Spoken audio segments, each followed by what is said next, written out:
listen up. These are the 3 filters men use when choosing a partner. The first one? Beauty. If a man finds you attractive, you pass the first filter. At that stage, he's likely interested in something physical. The second filter? Education and social compatibility. Can he bring you around his friends and family, or would he rather keep the relationship hidden? But it's the third filter that truly makes a woman stand out. The moment when she suddenly becomes more interesting, more attractive, and someone he starts taking seriously. The moment he begins to imagine a future with her. The other day I was talking to a friend, and this exact topic came up. What is that third filter? Beyond physical attraction and shared values, what's the thing that makes a man say, "This is the woman I want to be with"? The first example that popped into my mind was Mandoka, a stunning, elegant woman who easily passes the first 2 filters. But here's what makes her different.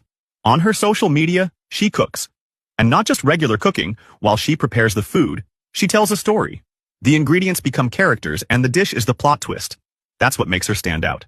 She passes the third filter. So does that mean the third filter is cooking? Being a traditional woman? No, that's not it. But here's another hint.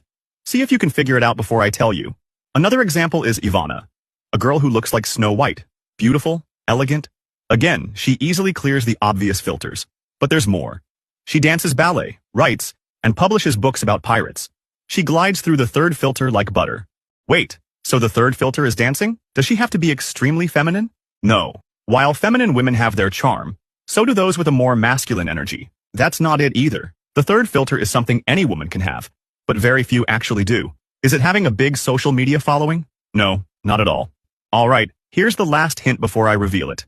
We talked about another friend of ours who also passes the third filter. She has a normal, boring job as a lawyer. It's not her passion. But that's just her life from 9 to 5. After work, she transforms. In the evenings, she rehearses for a small local theater production, and every weekend she performs. Nothing extravagant, just a secondary role in a small play. But she loves it. Aha, now you get it, right? The first woman creates art in the kitchen. The second one dances and writes. The third one acts in theater. So the third filter must be having art in her life? Close, but not exactly. See, for a man, a woman represents life. He wants to be with someone who is alive. And people feel truly alive when they do what they love. When they carve out time in their schedule for the things that make them feel fulfilled. The biggest mistake people make is thinking, I'm not good enough at this to make a living off it or become famous, so why bother? And they abandon the thing that once brought them joy. They deprive themselves of something that used to make them happy.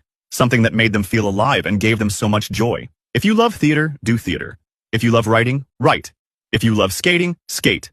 It's far more interesting to meet someone who makes time for their passion despite having a responsible, stable job that pays the bills. A person who, on weekends or evenings, lights up and lives fully, spreading that energy to the people around.